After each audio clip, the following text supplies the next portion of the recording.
Good evening friends. आज मैं आपसे बात करने जा रहा हूं कि रोलिंग मिल में रोल फोर्स कैलकुलेशन कैसे करते हैं। फ्रेंड्स ये हमारा एक 20 हाई मील का ओवरव्यू हमने छोटा दिखाया हुआ है। एक पास हमारा 4 नंबर चल रहा है और जिसमें करंट हमारा ये लोड आ रहा है। मैं आपको ये दिखाना चाह रहा हूँ कि ये एक्चुअल में जो हम कैलकुलेशन करेंगे इसके आसपास हमारा लोड कैसे आता है वो हम आपको बताएंगे इस वीडियो में। बहुत इंपॉर्टेंट वीडियो होने वाला है फ्रेंड्स, लास्ट तक हमारे साथ बने रहिए। और स्पेशली रोलिंग मिल में रोल फोर्स कैसे कैलकुलेट किया जाता है उसके बारे में आपको बहुत अच्छी जानकारी इसमें मिलेगी। फ्रेंड्स यहाँ पे देखिए ये हमारा जो है लेवल 2 से हमारा जो रोल फोर्स आ रहा है 808 टन का सेट पॉइंट आ रहा है, बट जो हमारा टारगेट थिकनेस है उसको अचीव करने के लिए एक्चुअल लोड हमारा 511 टन आ रहा है। तो हम इसको कैलकुलेट करेंगे 511 टन कैसे आ रहा है, तो उसके लिए क्या क्या पैरामीटर इसमें वेरिएबल है, किस तरह से वो पैरामीटर इसमें हम ऐड करेंगे। स्टेनलेस स्टील में क्या क्या पैरामीटर की रेंज होता है उसको किस तरह से प्रोग्राम में या किस तरह से हम इस फॉर्मूले में लेकर के आएंगे और ये लोड हमारा कैसे किस तरह से आता है। फ्रेंड्स यहाँ पे देखिए हमने ये पास पैरामीटर सेट जो किया हुआ है उसके बारे में हम बात करें कि हमारा जो मिल चल रहा है 4 नंबर पास में चल रहा है, जिसमें एंट्री थिकनेस 1.109 mm है और एग्जिट थिकनेस जो आउटपुट थिकनेस है 0.982 mm है।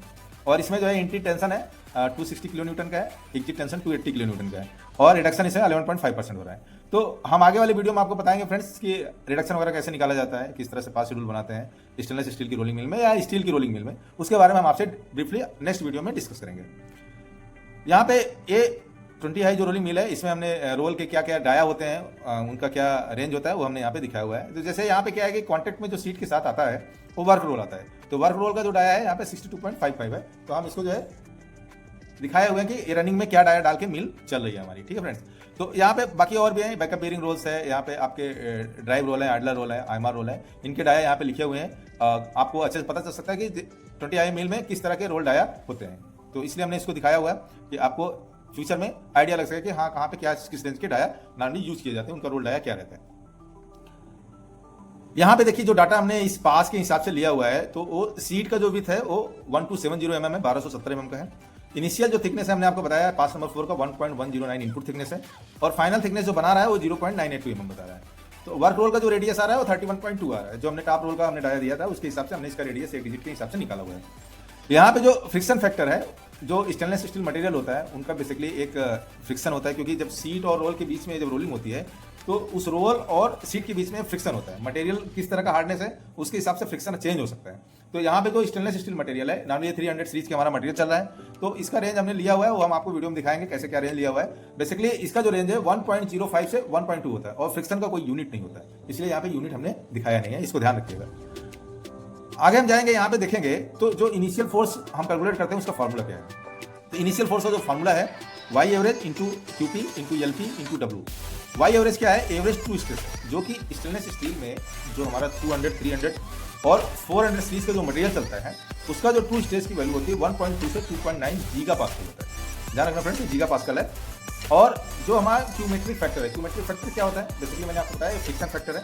तो नॉर्मली जो स्टेनलेस स्टील है उसका जो फ्रिक्शन का जो रेंज है, जो 200, 300, 400 सीरीज का जो मटेरियल चल रहा है उसका जो है 1.05 से 1.2 का रेंज होता है। इस रेंज में फ्रिक्शन रहता है और फ्रिक्शन वेरी हो सकता है, रोल किस तरह का डाला है और आपका मटेरियल पहले पास का है या फाइनल पास का है, या रोल कितना गर्म हो चुका है, आपका मटेरियल कितना हीट है, उसके हिसाब से ये फैक्टर आपके चेंज हो सकते हैं। इसलिए इसका रेंज दिया हुआ है 1.05 से 1.2 तक का होता है। और यहाँ पे एलपी है, एलपी क्या है, कॉन्टैक्ट लेंथ।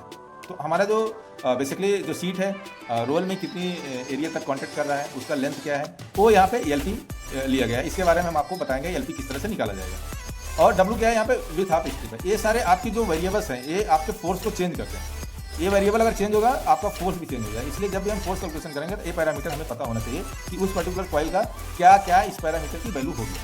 आगे हम बात करेंगे कि कैसे कैलकुलेट किया हुआ है। यहाँ पे जो हम कॉन्टैक्ट लेंथ निकालते हैं फ्रेंड्स वो आता है square root R into delta D. Delta D क्या है, यहाँ पे ड्राफ्ट है। ड्राफ्ट कैसे निकालते हैं, और ड्राफ्ट निकाला जाता है कि जो हमारा इनिशियल इनपुट है और फाइनल आउटपुट इन दोनों को माइनस करने से हमारे ड्राफ्ट की वैल्यू आ जाती है। और रेडियस हमारा क्या, वर्क रोल का, वर्क रोल का रेडियस हमने निकाला 31.275 क्योंकि 64.55 है, तो उसका जो रेडियस आ रहा है 31.275 आ रहा है।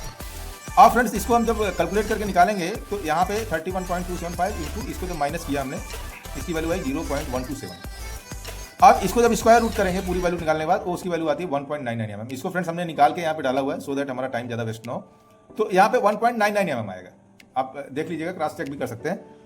अब यहाँ पे फ्रेंड आप देखिए यहाँ पे आप कैलकुलेशन करेंगे हम कैसे इनिशियल रोल फोर्स कैलकुलेट करते हैं। तो यह इक्वल टू क्या है फ्रेंड्स, आप Y average into QP into LP into W, जैसा हमने पहले आपको बताया था वो फार्मूला यहाँ पे वो चीज़ यहाँ पे आ गई है, ठीक है। अब उस फार्मूले के हिसाब से जो जो वेरिएबल्स हैं उसको यहाँ पे आपको रखना है। वाई एवरेज हमने आपको बताया था जो कि रेंज हमारा जो है उस हिसाब से है, तो उसके हिसाब से हमने रेंज जो लिया हुआ है इसका 1.8 गीगा पास्कल लिया है, तो यहाँ पे 1.8 इंटू 10 पावर 3 किया है, तो ये mega pascal 1.8 mega pascal into 10 power 3 किया है, तो गीगा पास्कल हो गया। इंटू क्यूपी की जो हमने फ्रिक्शन फैक्टर यहाँ पे लिया हुआ 1.10 लिया हुआ है, रेंज हमारा जो है उसके हिसाब से हमने उसमें 300 सीरीज के हिसाब से इसको लिया हुआ है 1.10, और एलपी जो हमारा कॉन्टैक्ट लेंथ है वो 1.99 आया है, जैसा कि हम पहले स्लाइड में आपको बताए थे, और विथ हमारा सीट का 1270 mm फ्रेंड्स। अब इसको जब हमने सॉल्व किया तो ये कितना है 5004 इंटू 10 पावर 3, ठीक है, ये 5004 इंटू 10 पावर 3 न्यूटन।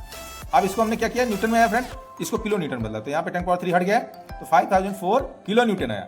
अब इस किलो न्यूटन फोर्स को हम क्या है इसको टन में बदलेंगे, तो टन में बदलने के लिए क्योंकि लोड जो है हमारा वहाँ पे जो एचवाई में दिखा रहा था वो टन में दिखा रहा था, हमको टन में बदलने के लिए फ्रेंड्स यहाँ पे 9.8 से डिवाइड किया, 9.8 से डिवाइड किया, क्योंकि यहाँ पे न्यूटन जो है फोर्स फॉर्म में है और ये टन में बदलेगा तो ये क्या है कि वेट फॉर्म में आएगा।